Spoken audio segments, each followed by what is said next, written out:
My name is Joel Satchi, co-founder and CEO of EMenu Now. I'm really excited to deliver this talk because it's about a topic that I'm really passionate about helping hospitality businesses improve profitability, increase revenue, decrease costs, and hire and retain great staff using the latest technology. Now, the source of today's talk, it comes from three places. One, my personal experience, having been a consultant for some of the biggest companies in the world, helping them design and deliver products and services to meet their ever-changing consumer needs. So it's all about understanding who your customer is, what they like, and delivering products and services, not just for today, but also for what they would want in the future. Secondly, it's from hospitality experts. I've interviewed people that own multi-sites to individual independent restaurants to understand the problems that they have and the technology solutions they wish they had. And finally, from this book. Now, if no one's read this book, I highly recommend you get this. It's called Setting the Table by David Mayers. Oh, hi, Ben. I interviewed you as well. It teaches you from the ground up how to build a good hospitality business. So the goals for today. By the time you leave here today, I hope you can take away three things. Firstly, how to turn a £10 customer to a £10,000 asset. How to attract and retain great staff using technology, and tips on finding the right technology partner here today. Now, I know it's quite daunting when you come here. There's so many technology providers providing different things. It can be very hard to understand where to start. So I'll be giving you advice on where you can start. Note that when I mention eMenu, I'm not specifically talking about my product here. I use it generically for any electronic menu that enables you to provide a direct online ordering and payment service from your website, from your app, from your Facebook, so you own the customer. But seeing as we're talking about eMenu, just a quick overview. We have we rated top 50 UK startups. We've got Tech Product of the Year nomination at this show, and we've won multiple innovation awards, including from Innovate UK, that's the UK's innovation agency. And the reason we've won these awards is because we have the world's only plug-and-play direct online ordering and payment solution. So it doesn't matter what point of sale you have. It could be a 30-year-old point of sale. It could be a 3-year-old point of sale. We can plug into anything and give you the latest technology without you having to change a thing. Now, McKinsey recently calculated that we have all shifted forward by 7 years due to the pandemic. So if you think that, now I've spoken to a lot of restaurant operators that really want this. They want to go back to the way things were 2 years ago and operate in that way. If you do that, you're no longer going back 2 years. You're going back several more years. So you need to understand that. Well, I personally believe that the winners that will really thrive post-COVID are the ones that understand the future needs of consumers and change the way they operate to meet those needs. But before you invest any money in changing what you've already got, you need to understand what that change is worth. How much is a happy customer worth to you? Now we know statistically it's proven that happier customers spend more money, refer more people, and return more. So say an average person spends £10 at your restaurant. If they're a happy customer, they'll spend more than £10. They'll bring their friends, and they'll come more often. So if you think about turning that one customer into a happy customer, they could be worth well over £1,000 to a year to your business because of the domino effect that one happy customer has.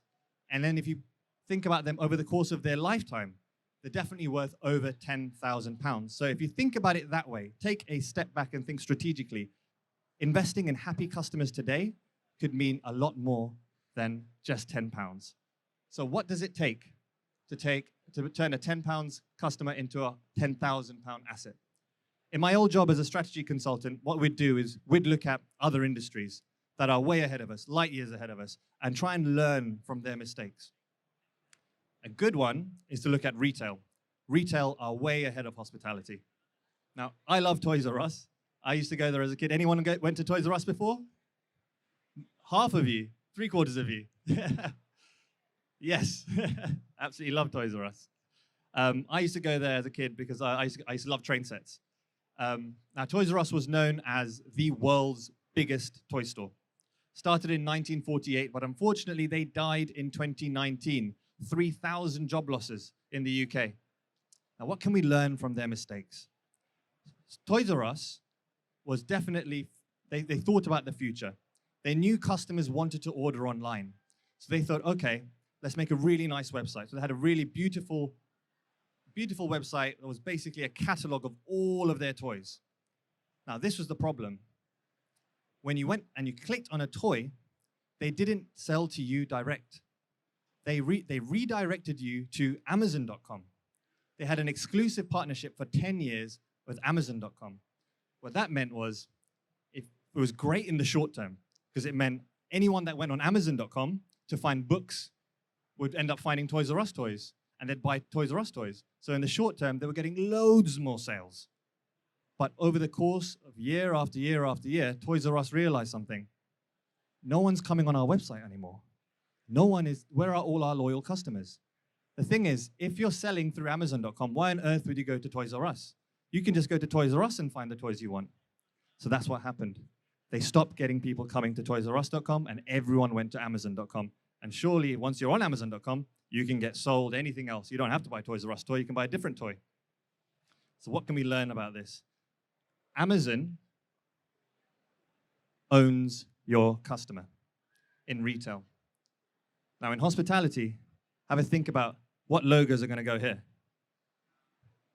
I'm not going to say it, but I think we all know. If you don't know, ask your neighbor. So the recap, what can we learn from that? Own your customer. Own your customer journey. You should be able to deliver exactly what your customer wants from your website, your app, your social media.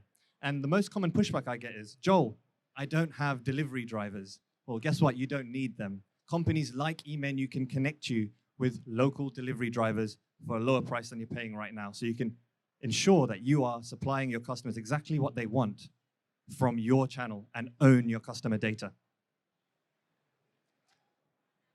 Personalization and loyalty. Now, Tesco crushed this. Their club card is almost 30 years old. Now, with the Tesco club card, they were able to understand on a transaction basis who their customers were, what they bought, what they liked, what they didn't like, and provide personalized offers to their emails, via text, and via post. That helped them become the UK's largest supermarket. You can only do this if you own your customer and your customer data. The key is, the better you know your guests, the better you can serve them. Frictionless ordering and safety. Now, I'm sure everyone's been to a self-checkout. That's almost a decade old. It's only just now coming into hospitality. But who's been to an Amazon store? Anyone been to an Amazon store? There's one in Canary Wharf. Yeah, one person. It's game-changing. I did a test. I went and bought a bottle of water and a packet of crisps from a self-checkout in Tesco and an Amazon store. It took me 1 minute and 20 seconds in Tesco. It took me 15 seconds in Amazon. I walked in, I picked up the bottle, I picked up the crisps, and I walked out, and my phone was automatically charged the fee. It's game-changing. This is what customers want. They're willing to pay more for frictionless ordering and for safety. Here, safety is about COVID safety, not communicating, not touching many people. But in hospitality, it's more than that. It's about food safety as well. 4 out of 5 guests are more likely to visit a restaurant that promotes safety. So shout about the safety procedures you have. On your website, put your electronic menu there that talks about the allergens that are mapped to each and every item. Show that we wipe our tables down, our staff wear masks. People are willing to spend more, up to 10% more, to visit a safer environment. And convenience is king, as we learned from the self-checkouts. Customers want instant access to your menu. They don't want to download an app. They're not going to wait more than 40 minutes for a meal, and they will go to another venue if there is a queue.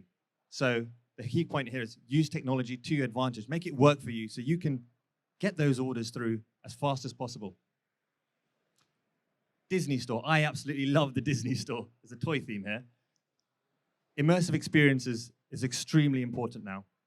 If you go to this toy store, this Disney store, and you put your hand on the Simba paw, You get this fantastic audio-visual experience. It really draws you in.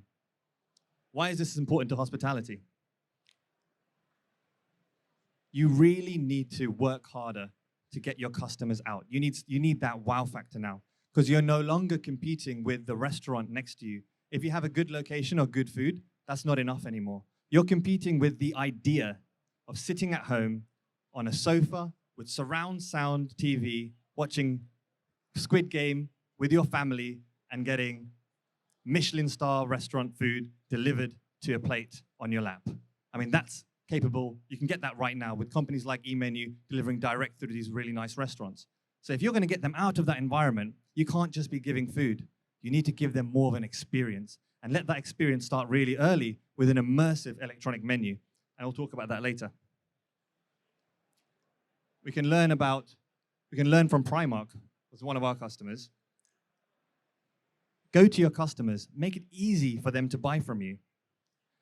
Primark realized that their customers were already in their stores, but then they got hungry and they left. And they might not come back to buy that shirt they were thinking about. So they partnered with Disney to create immersive cafes in their stores. And then so the customers would end up staying in Primark, eating in the Disney store, and then coming back and spending more time in Primark. The key point here is make it easy for your customers to buy from you. Just to emphasize that point, let's talk about Google. Google provides you with a library of content.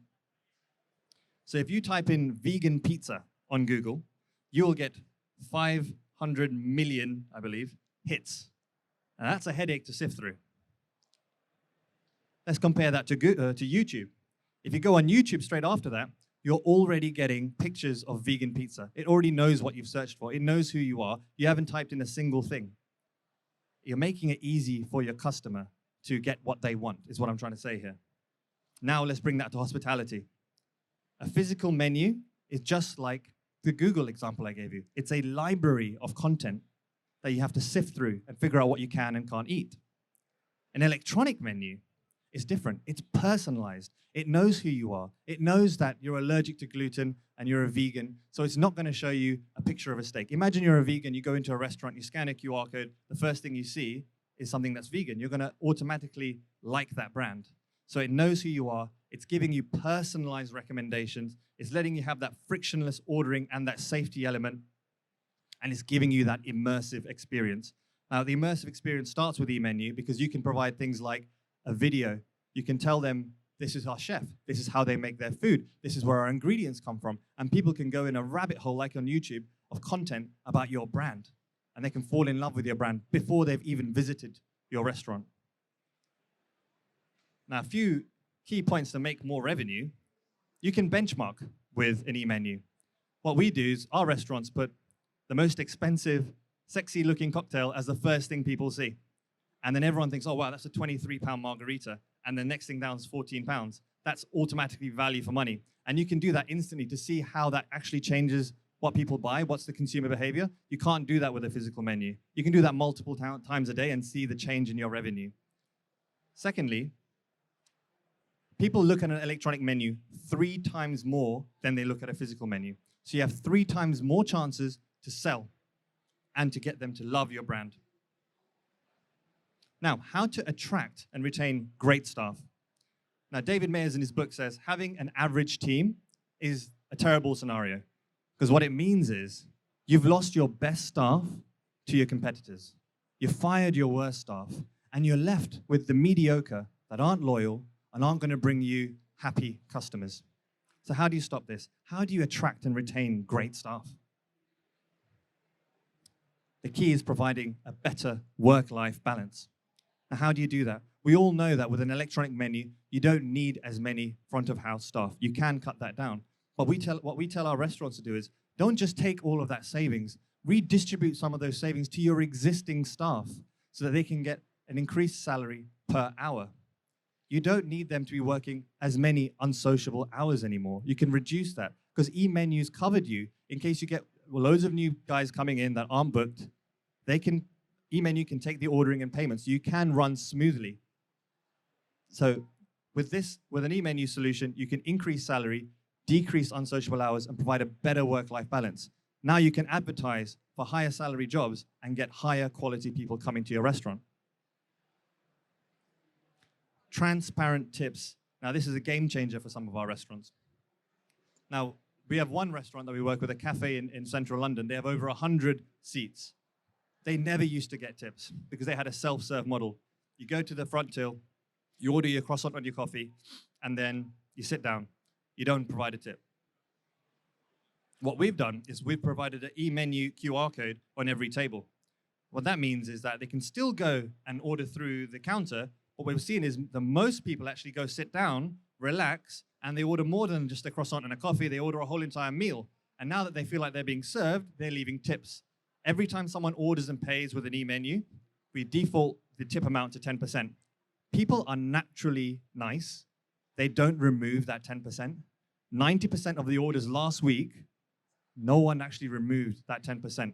So now they're getting so much more tips. They had never imagined it. People just, because if you think about it, for a £10 meal, 10% is nothing, but it means a lot to staff, and customers have never had the opportunity to give that. Now they can. But there's no point in getting all these tips if the staff have no idea they're getting it till the end of the day. So what we do is we will print the tip out in the kitchen. So if someone ordered a burger and chips, the chef will see burger and chips, tip £2. That's already made their day. They can now see, they've got feedback. They can see, okay, people are giving us tips. This is good. And they're going to put a bit more love into that food. So transparent tips equals motivation. You're getting everyone involved. Everyone knows they're getting tips as it's coming through, not at the end of the day. Feedback and expectation management is another way to retain great staff. And the worst thing is in the kitchen is you just keep pushing food out, but you have no idea if people like it or don't like it until you see a 1-star review on TripAdvisor. You want to stop that as early as possible. What we do is we allow you to leave feedback at any point in time, not just after you've left, because we think that's way too late. You've come to a restaurant, you may have been waiting 15 minutes at the door, you've already had a bad experience. Now, studies show that the experience you have is a significantly higher priority in your mind than the food that you've had in terms of the overall experience. So if you go in and you haven't had a great experience in terms of your service, or you've had to wait at the door, you're going to give a terrible review to that restaurant, even if your food was great. So really making sure that your experience is right from the start is important. And the only way you can do that is by getting these touch points. As soon as someone comes in, they scan the e-menu, they have a chance to leave a review. Then you get that feedback straight to the kitchen. Sorry, sir, I didn't realize you were waiting at the door 15 minutes. Can I comp you a drink? You've now turned that potential 1-star review on TripAdvisor into a 5-star review, and that helps with motivation. On the flip side, if you get great reviews, the staff knows straight away, great food, fantastic. You can motivate the staff in the back. Now, finally, what to look out for when you're choosing a supplier. It can be very daunting here. There's so many. The main thing for me, personally, is support and training. There's so many competitors out there for online ordering at the moment, and more people are switching than ever before. I see so many companies, unfortunately, flipping from provider to provider to provider because their systems simply break and they have no one to call. Hospitality is not a 9-to-5 business. It's 24/7.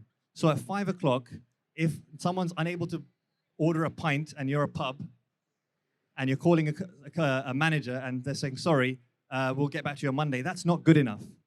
So make sure whoever you choose, you have someone direct that you can call to give you that personal support, extended hour support, not just 9 to 5, because that's what you need. And in my view, I personally believe it's worth paying a premium for. Some of the biggest companies, some of the biggest pub groups in the UK really struggled with this. On a Friday night, people are trying to order pints through the app. It didn't work. It took till Tuesday for the service to come up and running again.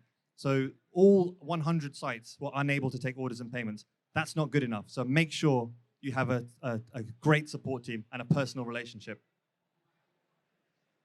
Educate staff in the benefit of the system. Now, if a new system comes in, obviously staff are going to be thinking, oh, I don't know about this. I'll just ask him to order through me. They might be thinking, I'm going to lose my job. I'm not going to get as many tips anymore. What we do is we ensure that everyone is trained, from the front office staff to the chef, to the manager, the marketing director, so they know, look, you're going to get the data. so you can provide personalized offers. Guys at the front were saying, guys, you're going to get more tips, and you're going to work less hours, and we're going to increase your salary. If you have someone that's genuinely going to teach your staff about the benefits of the new system, then you're winning. If you're just going to have someone put a QR code on the table and walk away, you're more likely going to fail. Finally, integration. Now, the majority of hospitality businesses in the UK still have very old systems. So if you go for a very high-tech solution, the chances are it doesn't integrate. So really understand, can you integrate? What's the cost of integration? Do I have to upgrade? With EMenu, we plug into any system, but no one else can do that. But if you work with another company, make sure you understand the cost of integration. In summary, the most important things to take away today is you need to own your customer data, own your customer journey, use it to create deep relationships with your customer for those personalized offers. Make your staff feel valued and better work-life balance. And for your technology provider, make sure you get the support you need to make sure this is a long-term relationship, not just something for a short-term knee-jerk reaction to what's going on in the industry. Finally, I genuinely think it's the best time in the world to own a restaurant. I know it may sound weird to say this because there's so many things going on, but there's just so much pent-up demand for people going out right now. I mean, I heard a phrase recently, revenge spending. People have been at home for so long, they can't wait to go out and spend money and just splash the cash, buy more cocktails. You need to be in a position to take those orders efficiently. The scope of your service has never been bigger. You can serve the whole nation now with meal kits. You're no longer limited to your local town. Make the most of that. Get the right technology provider to help you get that. And finally, hospitality is always going to be about the people. Make sure you're using technology to empower your people to provide a better guest experience. And I fundamentally believe if you can get that right, you are set to thrive post-COVID. Thank you very much. We now have a Q&A session, and if you scan this, you will get an exclusive offer for EMenu. We're at stand D84. But I appreciate you all coming here and listening to my talk. Thank you.